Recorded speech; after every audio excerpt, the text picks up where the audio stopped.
नमस्कार। मैं राकेश गुणवंत ताम्हनकर आप सभी का मेरे इस यूट्यूब चैनल पर स्वागत करता हूं। मित्रों, विगत कुछ दिन पूर्व मैंने एक यूट्यूब पर पॉडकास्ट देखा था, जिसमें जो होस्ट थे उनका कहना था कि भगवान कृष्ण की जगह यदि भगवान श्री राम होते तो महाभारत नहीं होता। उसका कारण उन्होंने बताया कि जब 12 वर्ष का वनवास और 1 वर्ष का अज्ञातवास लेकर पूर्ण कर पांडवों ने जब कौरवों के पास अपने राज्य की मांग की तो दुर्योधन ने तो सुई के नोक के बराबर जमीन देने से भी इनकार कर दिया और इस कारण महाभारत हुआ। तो उस समय महाभारत में भगवान कृष्ण ने पांडवों का मार्गदर्शन किया। परंतु यदि भगवान कृष्ण की जगह भगवान श्री राम होते तो वो पांडवों से कहते कि भाई फिर से तुम लोग वनवास चले जाओ और फिर स्वर्गारोहण कर लेना। युद्ध करने में किसी का भी भलाई नहीं है, दोनों पक्षों का नुकसान ही होता है, तो युद्ध नहीं करना चाहिए। मगर मेरे मन के अनुसार ये उचित नहीं है।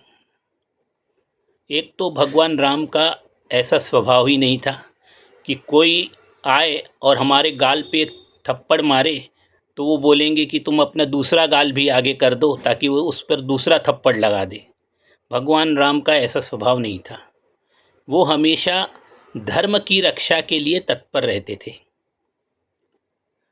भगवान राम का जन्म त्रेता युग में हुआ था और भगवान कृष्ण, जो कि भगवान राम का ही पुनर्जन्म था, वो द्वापर युग में हुआ था। पहले तो मैं आपको युगों में कितने वर्ष होते हैं वो बता दूं।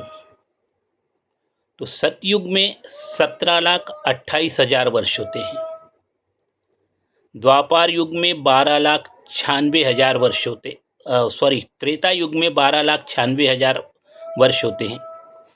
द्वापर युग में 8,64,000 वर्ष होते हैं और कलयुग में 4,32,000 वर्ष होते हैं। तो एक युग में ही लाखों वर्षों का अंतर पड़ जाता है। तो जब सतयुग में भगवान राम हुए थे उस समय की परिस्थिति अलग थी। द्वापर युग में भगवान कृष्ण हुए उस समय की परिस्थिति बहुत अलग थी, भिन्न थी, बहुत भिन्न थी। भगवान राम ने अपना पूर्ण जीवन जो है मर्यादाओं में रहकर पूर्ण किया, इसलिए उनको आदर्श मानव, मर्यादा पुरुषोत्तम कहते हैं। वाल्मीकि रामायण का जो प्रारंभ है उसमें महर्षि वाल्मीकि नारद मुनि से पूछते हैं कि जैसे हमारे धर्म ग्रंथों में बताया गया है उन गुणों वाला जिसमें वो सभी उत्तम गुण हों और दुर्गुण कोई न हो और मर्यादाओं में रह के जीवन यापन करने वाला कोई व्यक्ति को आप जानते हो क्या? तब नारद मुनि ने कहा था कि अभी अभी हाल ही में रावण का वध करके अयोध्या में पहुँचे हैं भगवान श्री राम और उनका आने वाले दिनों में राज्याभिषेक होने वाला है। उनमें सारे सद्गुण ही आपको मिलेंगे, उनमें दुर्गुण कोई नहीं है और मर्यादाओं में रह के ही वो अपना जीवन यापन करते हैं। तो जैसा आप चाहते थे वैसा एक पुरुष आज की डेट में जीवित है, वो मैंने आपको बता दिया। आप चाहो तो अयोध्या जाके उन्हें देख सकते हो। तो भगवान राम का जो आयुष्य है वो पूरा मर्यादाओं में रह के था। अब जैसा कि उन्होंने बोला कि कृष्ण के स्थान पर रहते तो मर्यादा माने महाभारत ही नहीं होती। तो आप विचार कीजिए कि जब सीता हरण हुआ तो भगवान राम फिर लक्ष्मण को बोलते, अरे यार वो रावण तो ले गया सीता को, चलो अपन अयोध्या वापस चलते, युद्ध नहीं करते। मगर उन्होंने ऐसा नहीं किया। वहाँ जो मूल निवासी थे वहाँ के, उनको अन्याय के विरुद्ध जागरूक किया उनकी एक सेना खड़ी की, सुग्रीव, हनुमान जी, जाम्बवंत, अंगद, नील सबको साथ लेके लंका के ऊपर चढ़ाई की, समुद्र के ऊपर पुल बनाया जो कि एक असंभव कार्य था, और लंका में जाके रावण का समूल नाश किया, उनके बंधु बांधवों के साथ समूल नाश किया, जबकि देवता लोग भी रावण को परास्त नहीं कर सकते थे। उस रावण को भगवान राम ने उसके घर में जाकर समूल नाश कर दिया। तो ये चीज बताती है कि भगवान राम जो है धर्म के लिए अडिग थे, धर्म की रक्षा करने के लिए हमेशा तत्पर रहते थे। उनका एक उदाहरण मैं आपको और बता दूं। जब भगवान राम चित्रकूट पर थे और भरत उनको वापस अयोध्या लेने के लिए अपनी माताओं के साथ, भाइयों के साथ, मंत्री और प्रजा के साथ चित्रकूट पर आए, तब महाराज दशरथ के मंत्री परिषद में रहने वाले मंत्री जाबाली ऋषि, उन्होंने भगवान राम को अयोध्या वापस चलने के लिए थोड़ा नास्तिक मत का अवलंबन किया। उसका उदाहरण देते हुए उन्होंने भगवान राम को अयोध्या वापस चलने के लिए कहा। उनकी बात सुन के भगवान राम को बहुत क्रोध हुआ और उन्होंने कहा कि धर्म की विरोध में जो बात करता है वो द्रोही है, उसको दंड दिया जाना चाहिए। और उन्होंने कहा कि मैं अभी राजा नहीं हूँ इसलिए मैं दंड नहीं दे सकता, तो राजा दशरथ है, राजा भरत है, तो वो दंड के अधिकारी हैं, दंड देने के अधिकारी हैं। तब भरत ने जाबाली मुनि को देश निकाला दिया और फिर वो जबलपुर के पास अपना आश्रम बना के रहने लगे। राजा भरत ने जाबाली जी को बोला था कि वहाँ ज़्यादा से ज़्यादा लोग अशिक्षित हैं तो उनको शिक्षित करिए। तो उन्होंने अपना यहाँ आश्रम खोला और फिर जब वनवास के समय भगवान राम जाबाली ऋषि के वहाँ से गुजरे तो उन्होंने उस क्षेत्र में लोगों में शिक्षा का बहुत ज़्यादा प्रसार देखा। अचंभित कर दिया उन्होंने भगवान श्री राम को, इतना शिक्षा का प्रसार कर दिया था। तो भगवान राम धर्म के लिए, रक्षा करने के लिए हमेशा तत्पर रहते थे। जो काम करते थे मर्यादाओं के अनुसार, मर्यादाओं में बंधे रहकर करते थे, मर्यादा के बाहर कोई भी उन्होंने उल्लंघन नहीं किया। कृष्ण का जो अवतार था वो टिट फॉर टैट, जैसे को तैसा, उस समय परिस्थिति पूरी बदल चुकी थी और हमारे इसमें तो पुनर्जन्म का विश्वास ही किया जाता है कि परशुराम जी का जन्म जो है पुनर्जन्म हुआ था भगवान श्री राम के रूप में, भगवान श्री राम का पुनर्जन्म हुआ श्री कृष्ण के रूप में। तो श्री कृष्ण की जगह राम रहते ऐसा विचार करना ही गलत है। भगवान राम ही श्री कृष्ण थे, तो उस परिस्थिति में उनको जैसा जो योग्य लगा वैसा उन्होंने व्यवहार किया। जब त्रेता युग में जो परिस्थिति थी उसके अनुसार उन्होंने वैसा व्यवहार किया। मैं एक छोटा सा उदाहरण आपको देना चाहता हूँ। आजकल हमारे देश में लोग क्रिकेट को बहुत पसंद करते हैं और हमारे देश के 3 क्रिकेट खिलाड़ी ऐसे हैं कि उनका कालखंड अलग अलग है, लेकिन वो अपने कालखंड के सर्वश्रेष्ठ खिलाड़ी थे। पहला है सुनील गावस्कर। उनका जो समय था उस समय भारत में तेज गेंदबाज नहीं थे, भारत में तेज गेंदबाजों के लिए लायक पिच नहीं बनाई जाती थी। हमारे पास स्पिनर थे Bishan Singh Bedi, Prasanna, Chandrashekhar, Venkat Raghavan.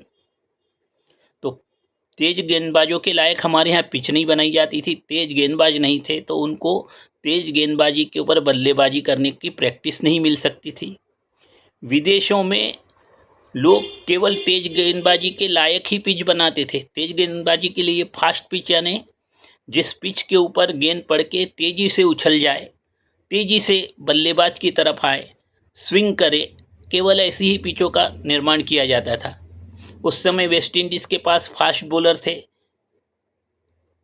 Andy Roberts, Michael Holding, Daniel, Colin Croft, Marshall. आप ऑस्ट्रेलिया में देखें तो Lillee Thomson, Massie, Gary Gilmour. आप इंग्लैंड में जाके देखें तो वहाँ पे थे John Snow, Chris Holt, Arnold, John Lever, Bob Willis. तो वहाँ केवल वो तेज गेंदबाजों को ही लेते थे। तो ऐसे समय में भारत के विकेटों का जल्दी जल्दी पतन होता था, तो गावस्कर जी को संभल के बल्लेबाजी करनी पड़ती थी। तो उनके हवाई शॉट सिक्स बहुत कम लगाते थे, वो ग्राउंड शॉट ज़्यादा खेलते थे। तो उस समय परिस्थिति वैसी थी। लेकिन जब सचिन तेंदुलकर का समय आया तो उस समय तेज गेंदबाजी के ऊपर थोड़ा अंकुश लगा। हर ओवर में केवल एक या दो ही बाउंसर गेंद फेंकी जा सकती थी। पिच जो बनाई जाती थी वो बल्लेबाज और गेंदबाज दोनों के लिए सहायक रहे, ऐसी पिच बनाई जाती थी और स्पिनरों को भी मदद मिले, ऐसी पिच रहती थी। फिर जब विराट कोहली जी का समय आया तो उस समय T20 का ज़माना आ गया था, तो बल्लेबाजी में लोगों को ज़्यादा आनंद आता है चौके छक्के देखने के लिए। तो उस कारण पिच जो है वो बल्लेबाजों को ज़्यादा सहायक हो, ऐसी पिच बनने लगी। उसका फील्ड का जो रचना की जाती थी वो भी बल्लेबाजी को सहायक मिले, ऐसी फील्ड रचना करनी पड़ती थी। तो वो समय और अलग था।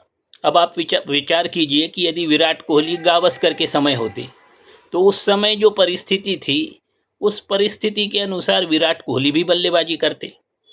और इसका उदाहरण मैं आपको बता दूं कि जब विराट कोहली बल्लेबाजी करते थे उस समय यदि हमारे तेजी से 2-3-4 विकेट गिर जाते थे तो वो फिर संभल के बल्लेबाजी करते थे और हमारा स्कोर अधिकतम पहुंचाने का प्रयास करते थे।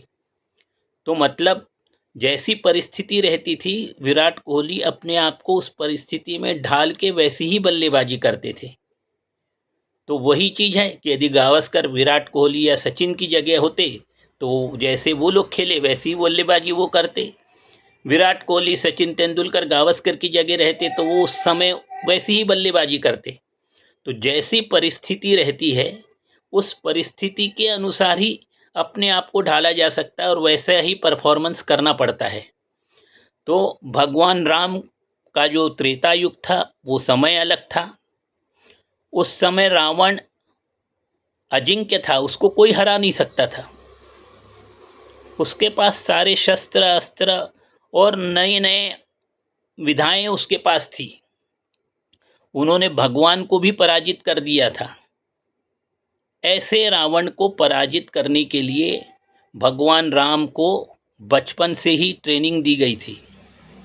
थोड़ा सा यदि हम व्यवहारिक रूप में उसको देखना चाहें तो आप समझ सकते हैं कि जब भगवान राम ने वशिष्ठ मुनि जी के पास पूर्ण शिक्षा प्राप्त कर वापस घर को आए तब विश्वामित्र जी राजा दशरथ के पास उनके पुत्र को मांगने के लिए आए। उन्होंने कहा कि मेरा यज्ञ चल रहा है और उस यज्ञ में राक्षस लोग विघ्न डाल रहे हैं, तो मेरे यज्ञ की रक्षा करने के लिए मुझे तुम्हारे बड़े पुत्र श्री राम की आवश्यकता है। तो श्री राम के साथ लक्ष्मण जी को लेके वशिष्ठ जी के साथ भगवान राम और लक्ष्मण उनके आश्रम गए। वो तो राजकुमार थे तो उनको तो सारे लाव लश्कर के साथ जाना चाहिए था, नौकर चाकर साथ में रख के जा सकते थे, परंतु वो वैसे नहीं गए।